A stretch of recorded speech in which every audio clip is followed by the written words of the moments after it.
Hai Real Trader, sambal terasi, sambal teri. Cakep. Gak perlu basa-basi, kita langsung ke materi, Pak. Cakep.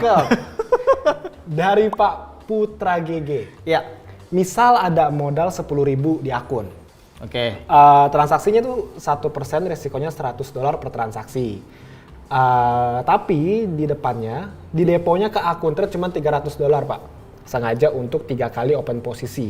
Yang dimana itu senilai 1% dari 10.000-nya. Oke. Apa makin aman buat mental? Oke. Karena deposit 10.000 juga khawatir kalau loss berturut-turut. Ya. Malah bikin lupa sama batasan akibat emosi. Karena biasanya trader pemula rentan margin call, Pak, gara-gara mau balas dendam waktu loss berturut-turut. Oke, ini nggak cuma Pak Putra GG nih begini nih. Banyak ya? Banyak yang mengatur money manajemennya kayak gitu. Karena takut kebablasan nih. Kalau modalnya digedein, tradingnya overtrade lah. Ya. Atau istilahnya resikonya jadi lebih besar. Resiko bisa jadi lebih besar, sama mungkin ketika menjalankan akunnya teman-teman juga ngerasanya kayak, waduh takut, udah takut duluan gitu loh, Pak. Takut bablas. Makanya dijalaninnya diaturnya atau diakalinnya nih. Iya, diakalinnya begini ya. nih jadinya. Kayak dicicil jadi. Iya. Tapi kalau dibilang bagus gak sih? Dibilang bagusnya enggak. Apalagi nih Bapak pertanyaannya buat mental ya. Tentunya enggak. Kenapa? Karena begini. Ini kan sebenarnya Bapak ngatur money management seperti ini karena Bapak takut. Iya, ya dong. karena takut sama kondisi Bapak yang takut bablas nih. Saya nggak mau nih resikonya lebih besar dari ini. Makanya Bapak ngatur $300 aja ya, deh. mungkin daripada hilang langsung $10.000 ya kan, karena emosi mental ketika trading, ya udah cicil paling $300 dulu lah, nggak apa-apa lah, udah terima loss gitu loh. Oke, pertama kan kita bilang karena ini nggak bagus buat perkembangan mentalnya Bapak. Ya. Karena gini, kan kita mengatur money management persentasenya berdasarkan total modal yang ada di akun kita. Ya kan, ketika Bapak taruh dana 10.000 pakai 1%, bagus nih. Benar, itu udah bagus. Nah, ketika Bapak rubah modalnya saya jadiin $300.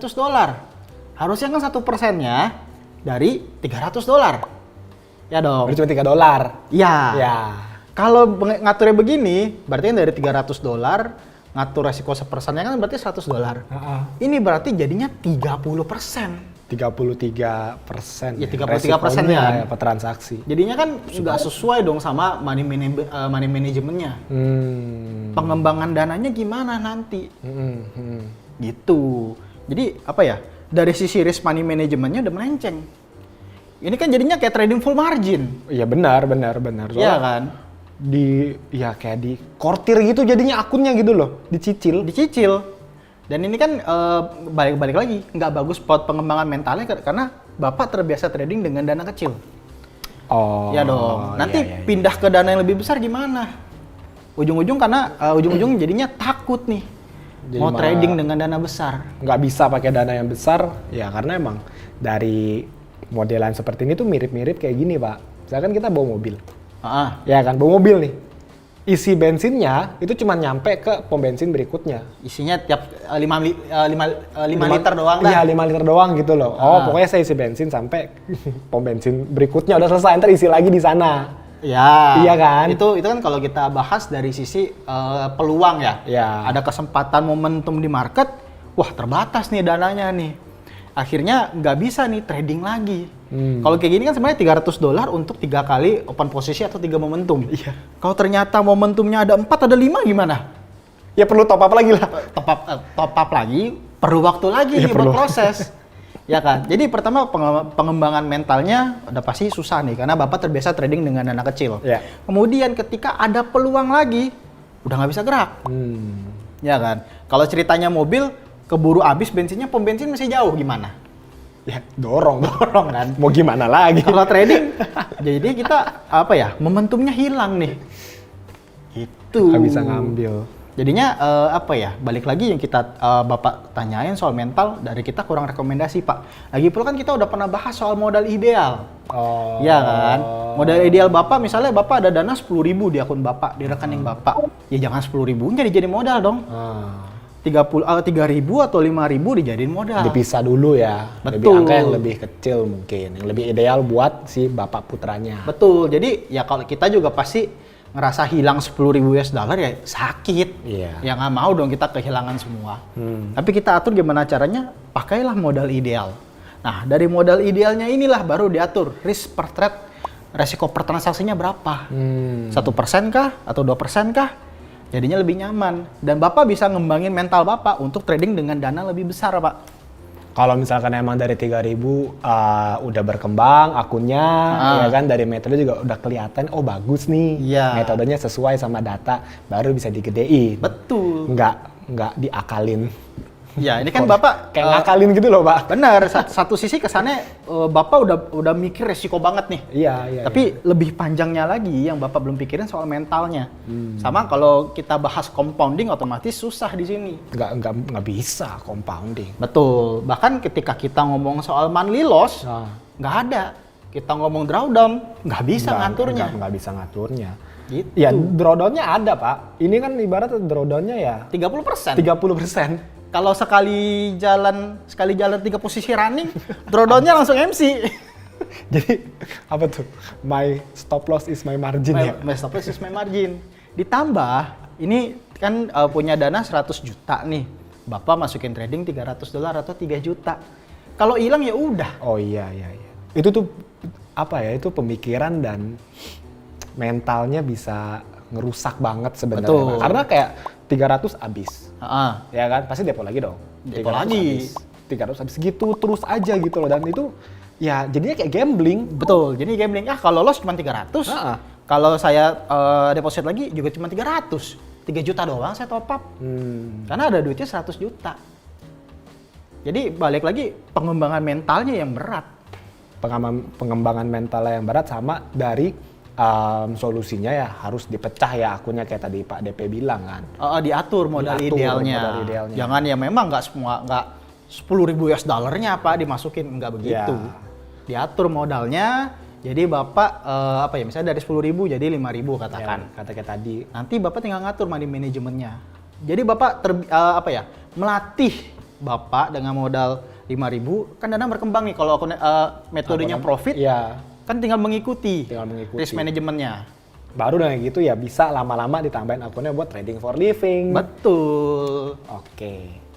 Kita ke Pak Kimi Ferry, Pak DP. Ya. Waktu saya ingat pernah dibahas bahwa setiap pair memiliki karakteristiknya masing-masing. Ya betul. Lalu bagaimana kita bisa menyesuaikan bahwa pair itu cocok untuk kita sebelum saya backtest? Oke, ini kan Bapak mau backtest ya.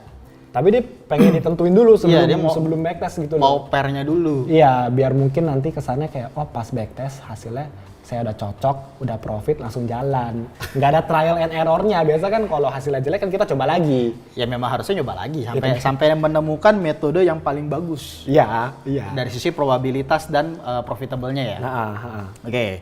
Sebenarnya kalau kita mau backtest, kita tentuin dulu Pak mau pakai metodenya apa, bukan pairnya. Karena kan namanya metode itu kita memanfaatkan pola yang berulang di market, ya kan? Berarti pola ini sebenarnya kan ada di semua pair, betul ya? Kita tentuin dulu polanya mau pakai apa.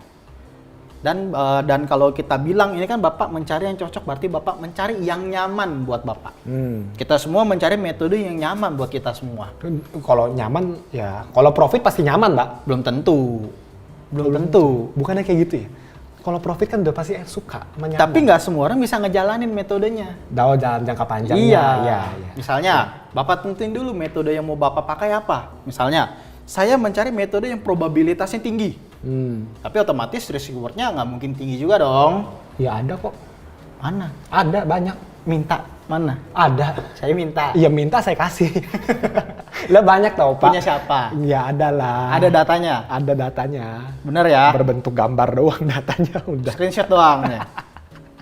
Orang di internet banyak kok. 70% probabilitas. RR-nya berapa? RR-nya ya nggak tahu. Good.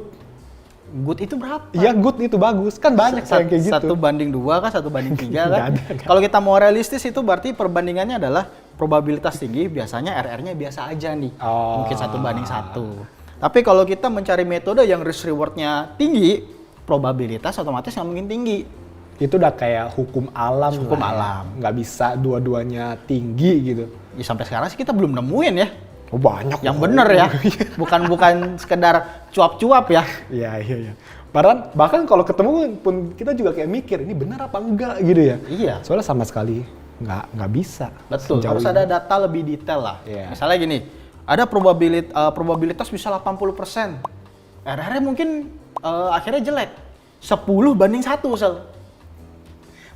Probabilitas tinggi masuk akal dong. Iya. Lebih mudah kena TP dibanding stop loss-nya. Tapi itu sekali kena loss, mesti TP berarti Profit 10 kali, baru senilai loss 1 kali. Iya, itu udah keburu banting laptop dulu. Probabilitasnya tinggi, tapi bisa dijalanin nggak metodenya? Ah. Belum tentu. Oke, jadi kayak Pak Kimi sama teman-teman di luar sana, mereka benar-benar harus pilih dong. Pilih dulu. Sukanya tuh yang probabilitas Probabilitas tinggi, RR biasa aja, atau yang sebaliknya nih. Atau sebaliknya, RR-nya besar tapi probabilitasnya mungkin di angka 50%. Ya. Atau RR-nya biasa, probabilitasnya biasa aja lah. Oke. Itu. Misalnya nih, Pak Kimi, ini Pak Kimi kan ya? Iya. Pak Kimi suka dengan metode yang probabilitasnya tinggi. Ambillah chart pattern. Candlestick pattern, sorry. Candlestick pattern Candlestick kalau pattern. probabilitasnya tinggi. Yes. Tapi kalau Bapak lebih suka yang risk reward-nya tinggi, bisa dicoba untuk chart pattern. Gitu. Nah, baru dari sana tentuin pair. Baru dari sana tentuin pair. Ada pair yang tipenya ranging nih, bolak-balik. Ada pair yang memang pergerakannya trend.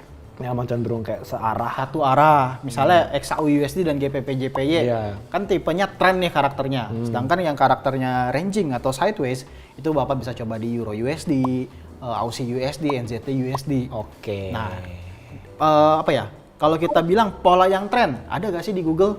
Ada banyak. Ada banyak untuk banget. pola yang untuk tipe karakter trend. Kemudian Bapak cari juga pola untuk tipe karakternya ranging atau sideways. Gitu. Jadi ngebedahnya dari metodenya dulu, pola baru pair. Bukannya pair di awal. Lebih mudah kita nentuin metodenya dulu. Soalnya kan ya mungkin ya Pak Kemi kan pasti kayak ada pengen pair yang paling disukain, Betul. pair favorit. Bisa gitu jadi. loh. Karena gini, dengan kita nentuin metodenya dulu, kita lebih mudah nyari ke pairnya kan. Oh. Ya kan? Ya, Dibanding kita satu pair, metodenya mana yang cocok. Habis itu pair yang lain kita nyari metode yang lain. Kita punya pair ketiga, nyari lagi metode yang lain. Yang ditakutin adalah beda-beda metodenya di setiap pair. Tapi kalau kita megang satu metode, pairnya kan pair katakanlah ada berapa? Di atas 10 lah. Iya. Kita tinggal ngatur kan mana yang lebih Mana cocok, yang cocok. sama metodenya. Kalau misalkan emang hasilnya, misalkan ada dari 10 pair, 3 pair bagus ya 3 pairnya 3 diambil. pair dipakai. Jangan semuanya dihantam pakai metode yang sama. Nggak bisa. Ya, nggak bisa Pasti juga. hasilnya beda-beda. Dan bisa jadi misalnya metode katakanlah double top. Ternyata bagus di GBP JPY. Oh, oke. Tapi karena teman saya semuanya trading XAU USD, Oh. saya ikutan dah double topnya di XAU USD. Atau mungkin karena ngelihat orang paling banyak trading di XAU USD, jadinya mau ikut-ikutan. Saya harus trading XAU USD aja. Oh, mungkin mikir, wah kalau saya trading di XAUUSD kesannya lebih profesional. Ya, Bisa dong. Pergerakannya kenceng, Pergerakannya lebih kenceng. profitnya lebih gede. Tapi kan belum tentu metodenya cocok di pair tersebut. Padahal double top lebih bagus di GBP JPY. Iya, iya. Nggak perlu kita paksa dong di XAU USD. Jadinya pun kita nggak fanatik atau kita memihak sama pair-pair tertentu. Gitu. Ya kalau yang parah sampai bener-bener fanatik, Pak. Bener-bener maunya cuma di satu pair itu doang. Ada sih, Ada, ketemu klien yang dia ngerasa saya spesialisnya Iya. di Euro USD. Euro USD terus. Jadi kalau misalkan dia udah punya metode satu metode yang emang dia punya trading di Euro, metode itu nggak ada, Dicari terus. dicari terus. Ya itu kan susah jadinya. Iya, Kalau kita mau trading pair lain, wah metodenya nyari lagi. nyari lagi. Karena belum tentu cocok metode yang tadi di Euro USD-nya. Biasanya saya kalau misalnya klien saya ngomongnya saya udah terbiasa dengan pergerakannya, nggak mau pindah ke pair lain. Itu karena gini. Atau takut. Kalau ngomong terbiasa karena pergerakan pairnya ya, itu bisa jadi karena udah pernah profit di pair itu. Contoh XAUUSD. Tapi profitnya yang gede banget kali Profitnya ya. gede banget. Akhirnya pengen gimana caranya, saya mau trading di XAUUSD aja. Karena pergerakannya cepat. Saya profitnya juga bisa lebih gede dan cepat. Pengen ngulang lah. Pengen ngulang. Pernah Akhirnya dapet maksa. jackpot, akhirnya maksa. Maksa. Gimana caranya, metode apapun saya cobain ke XAUUSD. Padahal mungkin aja di situ momen lagi jackpot. Iya, Lagi pas aja nih movementnya. Ada news atau apapun lah. Momentumnya lagi dapet banget. Di Pergerakannya entry, kenceng. pakai resiko lumayan gede, dapetnya banyak profitnya. Iya, Pengen ngulang. pengen ngulang. Ya berarti jadilah spesialis ya Pak ya, spesialis sebuah metode gitu loh. Betul, peganglah satu metode. Nanti tinggal ditambahin pairnya, kan lebih mudah untuk kita trading ya. Dibanding pairnya banyak, pairnya satu tapi metodenya banyak. Pusing nih kita ngeliatinnya nih. Nanti ujungnya dicampur-campur lagi Campur-campur metodenya, lagi. resikonya nambah, margin call lagi. Yang penting spesialis satu metode aja. Betul. Oke, pertanyaan udah selesai teman-teman. Ya udah tahu, tinggal komen di bawah dengan hashtag #TanyaTF. It's now or never, change your life. Bye.